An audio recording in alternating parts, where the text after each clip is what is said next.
Halo semuanya, selamat datang di channel Fitra Eri. Mercedes-Benz SLK 55 AMG yang belum lama ini saya beli. Akhirnya saya bisa bikin konten lagi dengan mobil ini setelah kemarin sibuk syuting road party, harus keluar negeri. Dan sekarang saya akan sebutkan sejumlah hal yang saya suka dan tidak dari mobil ini. Karena ya namanya setiap mobil pasti ada plus minusnya, dan akhirnya saya juga udah bisa pakai mobil ini beberapa ratus kilometer untuk bisa tahu secara keseluruhan mobil ini apakah benar keputusan saya membeli mobil ini. Karena seperti saya bilang di video sebelumnya, saya membeli mobil ini benar-benar karena speknya yang absurd. Bodinya kecil, convertible, tapi mesinnya 5500 cc V8, dan ini adalah SLK generasi terakhir. Serta terakhir kali pula AMG itu menggunakan mesin naturally aspirated, dan terakhir kali pula ada roadster seperti ini dengan mesin sebuas dan sebesar ini. Tapi apakah spek yang membuat saya membeli mobil ini itu terkompensasi dengan kelemahan-kelemahan yang ada di mobil ini? Makanya sekarang saya akan sampaikan ke Anda apa yang saya rasakan tentang mobil ini. Dan by the way, ini juga baru selesai dilapis ulang PPF. Jadi yang sebelumnya itu kan PPF-nya hanya setengah ke depan, jadi belang, warnanya sekarang sudah tidak belang lagi karena PPF lamanya yang menguning itu sudah dicabut semua dan digantikan dengan Vicor PPF. Oke, kita akan mulai dari hal pertama yang saya rasakan dari mobil.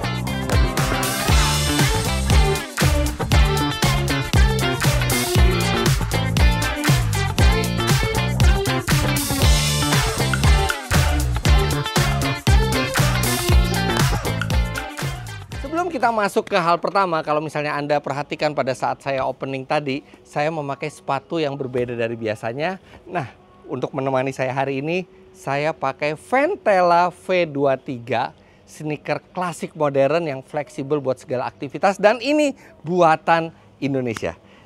Ini yang saya pakai ini adalah koleksi terbaru dari Ventela, desainnya clean, retro inspired dengan pilihan warna yang timeless. Sekarang saya akan masuk ke hal pertama yang kurang saya suka terlebih dahulu. Yang pertama yang saya kurang suka sebenarnya adalah velgnya. Dan ironisnya sebenarnya ini velg adalah penanda ini model yang lebih mahal. Karena kalau misalnya SLK 55 AMG biasa itu menggunakan velg palang 5. Nah, yang dimasukkan ke Indonesia ini sudah yang performance package.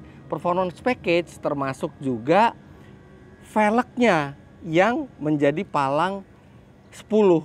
Jadi ini sebenarnya penanda trim yang lebih tinggi. Tapi secara model ini justru lebih ke arah elegan ketimbang sporty ya. Jadi agak ironis juga gitu ya. Ternyata velg untuk model yang performance itu justru desainnya lebih elegan. Tapi ya itu kembali lagi ke masalah selera. Kalau saya lebih suka yang palang 5, AMG palang 5 karena lebih cocok. Jadi nggak tahu, mungkin nanti velg yang originalnya bisa aja saya simpen, saya coba ganti velg lain yang palang 5, atau kalau misalnya dapat velg AMG yang palang 5 mungkin saya pasang karena saya lebih senang aja modelnya. Tentu saja hal yang pertama yang saya sangat suka dari mobil ini adalah karakter dari mesin 5500 cc V8-nya dan juga derumannya. Selalu tersenyum sendiri gitu, menyadari saya itu berada di sebuah roadster yang mungil, yang ukurannya compact. Tapi ketika digas,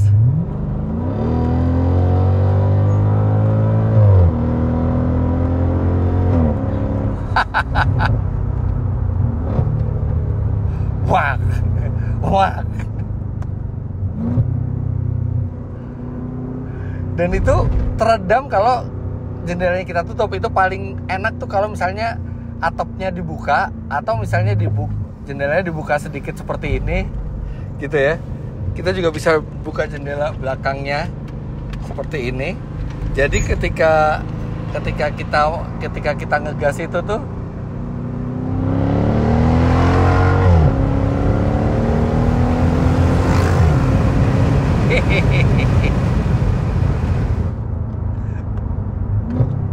brak. Itu bikin ketagihan mau nyetir sepanjang hari gitu buat mendengarkan derumannya itu. Tenaganya sih mungkin gak gede-gede amat ya, 420 HP. Tergolong tenaga yang biasa sekali dari sebuah mesin 5500 cc V8. Bahkan Fairlady Z Nismo aja 3000 cc twin turbo bisa 420 HP.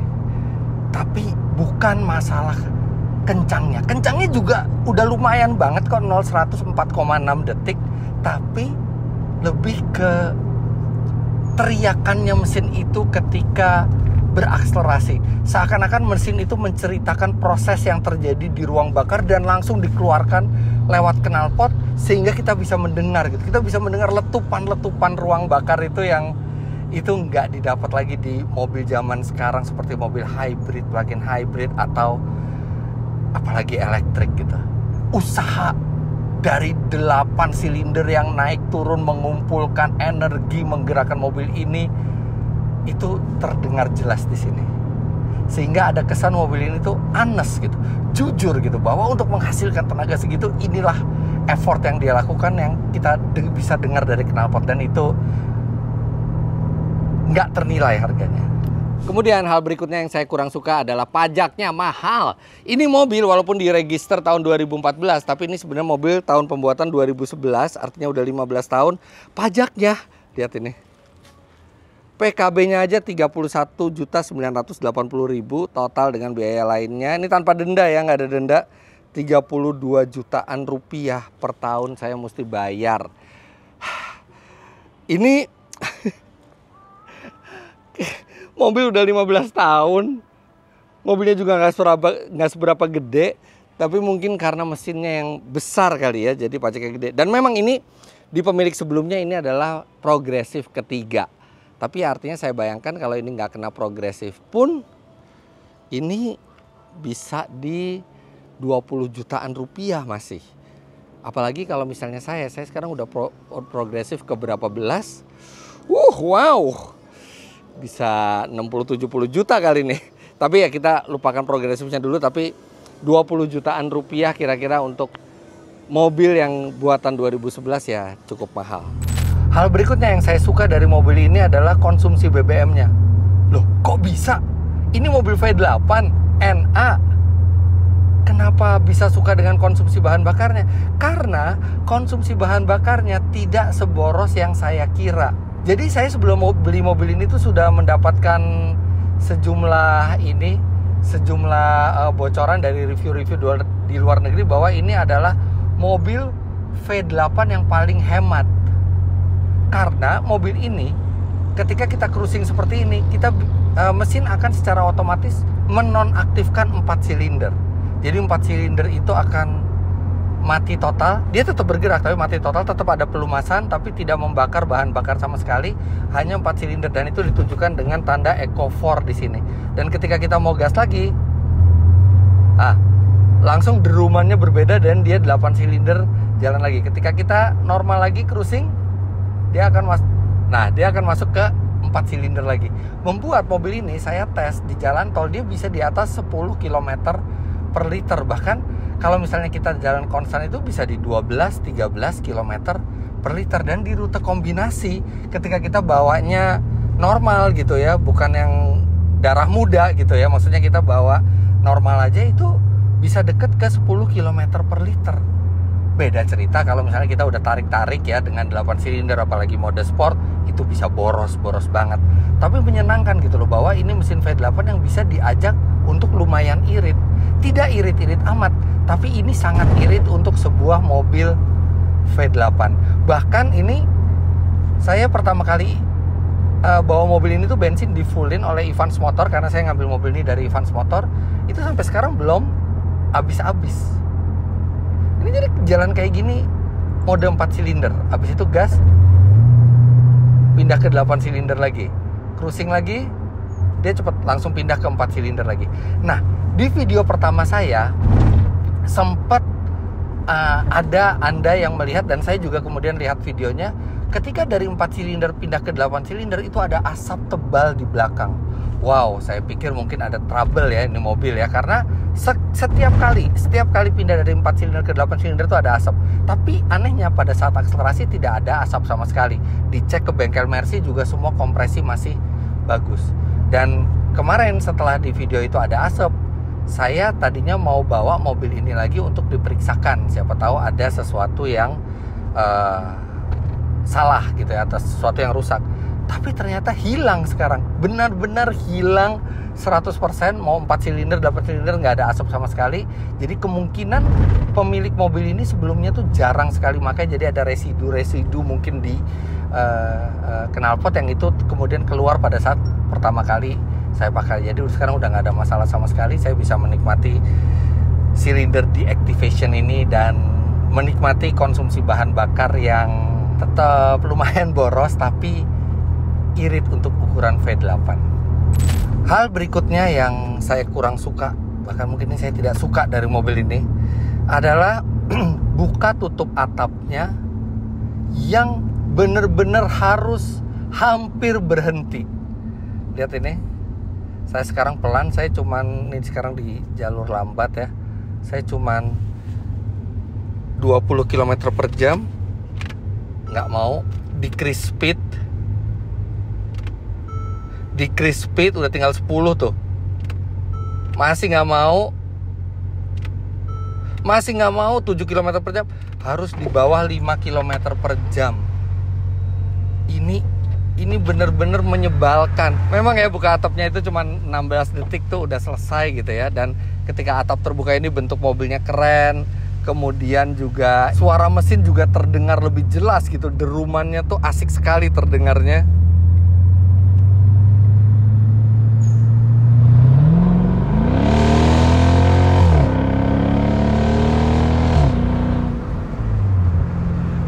Suaranya itu langsung kedengeran.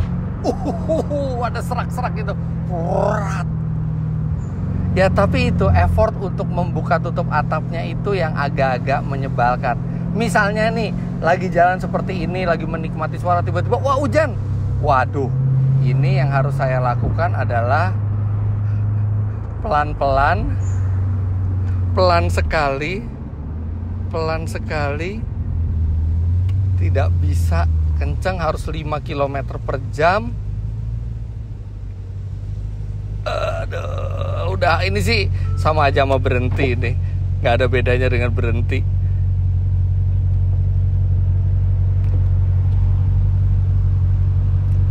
Dan saya harus jaga kecepatannya terus, karena begitu kecepatannya nambah, dia otomatis berhenti.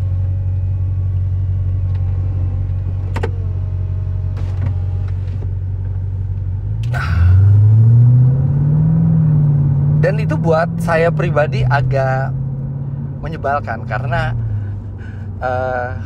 Roadster saya sebelum ini adalah Mazda Miata yang Roadster, yang tipe atap kanvas ya. Itu buka tutup cuma 2 detik dan itu bisa di kecepatan berapa aja. Tiba-tiba sekarang saya harus nunggu 16 detik dan harus hampir berhenti. Mungkin bisa di coding ya, karena itu sebenarnya tinggal masalah bahasa komputer, tinggal masalah pemrograman komputernya aja. Tapi saya memutuskan saya tidak mau mengcoding apapun mobil ini. Mobil ini akan saya biarkan standar seperti dari pabrik. Ya, memang itu salah satu kelemahannya. Ya udah. Hal berikutnya yang saya suka dari mobil ini sebenarnya saya nggak duga-duga adalah kapasitas bagasinya. Mobil ini ukurannya nggak jauh dari Miata, tapi kalau kita buka bagasinya, ini besar sekali. Ini koper medium saja bisa, aksesnya juga gampang. Lihat ini ada 5 pasang sepatu Ventela beserta boxnya. Sepatunya tidak dimasukkan ke box, di luar box. Ini masih bisa ditumpuk lagi di atasnya. Benar-benar kapasitas yang besar. Dan kalau kita mau lipat atapnya, memang kita akan mengurangi bagasi. Ini kita harus tutup dulu traynya. Tapi di bawah sini juga masih cukup besar. Sehingga ini mobil cukup praktis untuk sebuah Roadster. Nggak nyangka dari bodi sekecil ini ada bagasi sebesar ini. Nah, sekarang karena saya memakai sepatu-sepatu dari Ventela ini untuk display ruang bagasinya, sekalian saya sebutkan kenapa saya senang memakai sepatu ini, padahal saya baru pakai itu nyaman. Jadi yang langsung terasa di sepatu ini, di bagian dalamnya itu ada soft materialnya yang kalau diinjek itu dia seperti ini, mengikuti kontur kaki. Jadi kita tuh seperti berada di sepatu tuh yang empuk, yang lembut. Dan ini bahannya juga sangat bagus, dia paduan antara PVC leather dengan suede. Kemudian dia juga memiliki bentuk yang keren, serta di sini ada stiker 3M yang reflektif. Jadi ini cukup aman kalau kita pakai malam hari, kena sinar lampu mobil dia bisa memantulkan cahaya. Sepatu ini tersedia dari ukuran 36 sampai 44, jadi ya normal orang Indonesia ya. Tapi yang menarik adalah harganya, walaupun kualitasnya bagus, bentuknya keren, dipakainya nyaman. Harganya tidak sampai Rp350.000, 349.800. Dan sepatu ini mudah untuk didapat karena dia juga bukan versi limited, nih unlimited. Dan Anda bisa cari sepatu Ventela ini di reseller-reseller, baik di offline maupun di marketplace online. Terus warnanya juga banyak, jadi Anda bisa menyesuaikan untuk kebutuhan Anda. Ada yang putih dengan sol putih, ada yang putih dengan sol coklat, ada abu-abu dengan sol coklat, krem dengan sol coklat, atau hitam dengan sol coklat. Dan untuk warna-warnanya juga Anda bisa lihat langsung di reseller-reseller mereka. Hal yang kurang begitu saya suka berikutnya adalah khas yang terjadi di Mercy di zaman-zaman itu, bahkan masih terbawa sampai zaman sekarang, yaitu ada dua. Pertama, setir ini agak offset ke kiri sedikit sih, nggak jauh, cuman 2 cm atau 3 cm. Tapi begitu kita udah menyadari hal itu, kita nggak bisa nggak notice hal itu gitu. Iya, memang setirnya agak ke kiri sedikit, nggak persis di tengah. Mungkin kalau misalnya ini mobil yang bukan driver's car gitu ya, masih bisa dimaafkan lah, mungkin di mobil komersialnya Mercy. Tapi ini kan driver's car, yang kita expect setir itu tetap di tengah. Serta satu lagi yang khasnya Mercy yang terjadi itu adalah ventilasi AC selalu membuka sendiri. Ini tadi pas berangkat saya tutup ventilasinya, sekarang udah membuka sendiri. Saya harus pencet lagi. Nah, itu setiap beberapa menit selalu membuka sendiri. Itu menurut Mercy dibuat seperti itu untuk mengizinkan udara segar dari luar untuk masuk ke dalam kabin, untuk meresirkulasi udara yang kotor di kabin akibat kita bernafas misalnya. Iya, udara segar.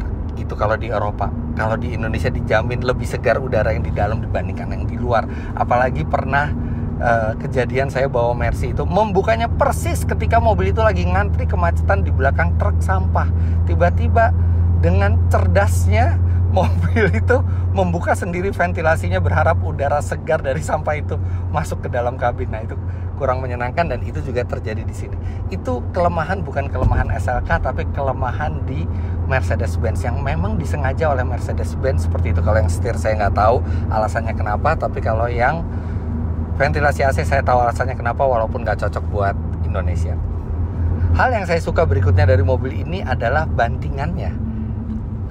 Ketika kita membeli AMG, apalagi AMG-nya itu dalam wujud sebuah roadster, maka kita nggak akan mengharapkan bantingan suspensi yang nyaman. Memang mobil ini tuh nggak empuk-empuk amat, tapi untuk sebuah AMG, ini adalah AMG paling nyaman yang pernah saya coba. Dan dibandingkan dengan SLK biasa ya nggak terlalu jauh-jauh banget gitu ya. Memang kalau misalnya di garis kejut seperti di depan ini masih terasa ya, tapi di jalan-jalan yang bergelombang tuh nggak yang seperti mobil yang track ready gitu. Ada sedikit kompensasinya, memang pengendaliannya itu bukan yang super presisi amat, masih ada kelimbungan lah sedikit, tapi nggak jauh juga pada saat kita belok, tapi itu masih acceptable. Dan rasanya orang ketika membeli SLK 55 AMG juga bukan untuk membawa mobil ini ke track, tapi lebih membawa mobil ini buat sightseeing, jalan-jalan sore. Sehingga pemberian suspensi yang masih lumayan lembut untuk sebuah AMG ini bikin itu adalah hal yang saya suka dari mobil ini. Tidak melelahkan ketika dibawa jalan jauh. Kekurangan satu lagi yang saya rasakan dari mobil ini adalah mobil ini tuh kalau lewat jalan yang agak rusak ya, yang bikin sasis itu agak defleksi ya, itu ada bunyi kriet gitu, kayak mobil udah tua gitu. Ada mungkin kayak gesekan antara konsol atau panel plastik dengan panel kulit di interior. Tapi ternyata saya baca-baca referensi, kondisi seperti itu memang sudah terjadi dari mobil ini saat baru. Itu karena mobil ini sasisnya tuh nggak rigid amat gitu, jadi masih bisa fleksibel. Mungkin itu alasan juga kenapa mobil ini juga masih cukup nyaman. Tapi ya itu, ketika kita lewat jalan yang agak bergelombang yang memaksa sasis itu agak defleksi gitu ya, ada suara kriet yang kedengeran. Jadi kayak mobil agak murah gitu ya, tapi ternyata itu memang dari awal seperti itu. Last but not least, satu lagi yang saya suka dari mobil ini adalah option yang dipilih oleh Mercedes-Benz Indonesia, karena mobil ini adalah mobil dari APM resmi. Tapi speknya itu sudah menggunakan spek yang lumayan tinggi. Seperti saya bilang tadi, velg dan big brake kitnya itu dari performance package. Kemudian audionya sudah Harman Kardon, jadi masih bisa di-upgrade, bisa lebih dahsyat lagi. Tapi tanpa perlu di-upgrade pun ini sudah lebih dari cukup suaranya. Bassnya, detailnya itu sudah bagus. Kemudian karena optionnya mobil ini lumayan tinggi, dia juga sudah menggunakan jam dari IWC. Itu adalah merek jam premium. Kalau di SLK yang tipe standar itu bukan termasuk salah satu option yang dipasang. Kemudian juga ada air scarf. Ini adalah penyembur udara hangat ketika kita membuka atap. Ya mungkin nggak kepake di Indonesia, tapi siapa tahu sekali-kali saya ke daerah puncak gitu ya, pakai mobil ini dingin, ini ada air scarf-nya itu enak. Nah, tapi sayang ada satu option yang tidak dipasang di mobil ini adalah Magic Sky.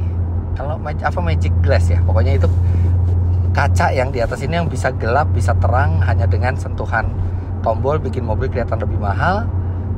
Tapi ya di mobil ini nggak ada. Tapi option yang lainnya hampir lengkap semuanya dipasang oleh Mercedes-Benz Indonesia, bikin mobil ini terasa seperti memang versi lebih spesialnya daripada SLK 55 AMG biasa. Suara cold start mobil ini juga menyenangkan untuk didengar seperti ini.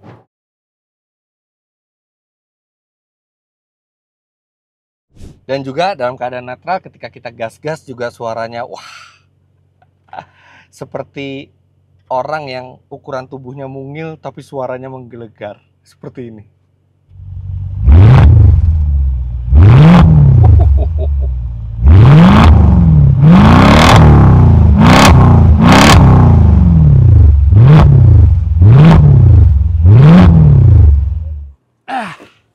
Ya, jadi itulah kelebihan dan kelemahan dari Mercedes-Benz SLK 55 AMG ini.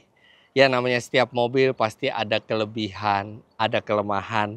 Tapi tidak menyesal sedikit pun saya membeli mobil ini. Bahkan saya bersyukur bisa mendapatkan satu produk legendaris dari AMG, mesin V8 NA mereka yang sekarang sudah tidak diproduksi lagi. Dan rasanya sulit untuk mencari mobil dengan konfigurasi seperti ini lagi. Dan juga kalau Anda perhatikan dari tadi, hari ini saya syuting ini ditemani oleh sepatu Ventela V23, sepatu buatan Indonesia yang bentuknya keren, kemudian dipakainya nyaman dan harganya terjangkau, hanya Rp349.800. Bentuk dan desainnya itu clean, retro inspired, nyaman, stylish, materialnya juga lumayan premium.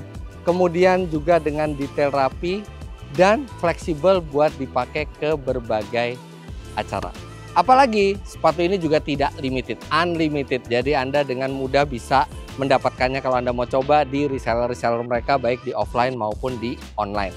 Untuk info lebih lanjut mengenai sepatu ini, Anda juga bisa follow dan DM Instagram mereka di @ventela-shoes. Terima kasih banyak Anda sudah menyaksikan video ini. Nanti kalau misalnya ada hal-hal lain mengenai mobil ini, karena mobil ini saya rencanakan untuk dirawat terus. Dan semoga sih nggak ada trouble ya, tapi kalau misalnya ternyata nanti ada sesuatu, ada trouble, atau saya bikin perjalanan tentang mobil ini, insya Allah nanti saya akan bikinkan videonya juga. Terima kasih banyak Anda sudah menyaksikan. Tidak lupa teriring doa saya bagi Anda pecinta otomotif. Jika Anda memiliki mimpi, ingin memiliki satu mobil tertentu, semoga dimudahkan oleh Allah Subhanahu wa Ta'ala. Tapi ingat, selalu cari rezeki dari cara yang halal. Jangan menghalalkan segala cara dan jangan lupakan sedekah. Jangan lupa Anda klik like bila menyukai video ini, komentar di bawah, dan subscribe ke channel Fitra Eri jika Anda belum. Follow Instagram saya @fitra.eri. Terima kasih banyak Anda sudah menyaksikan. Sampai jumpa di video selanjutnya. Bye-bye. Oke, sebelum kita tutup video ini, tadinya saya sudah mau menutup video ini karena sudah ada 5 kelemahan dan 5 kelebihan menurut saya. Tapi ada satu lagi yang saya baru notice dan kayaknya sayang kalau nggak dimasukin di video ini. Ini adalah, lihat ini konsol tengahnya. Tidak bisa dibuka sama sekali. Ini nggak bisa dibuka.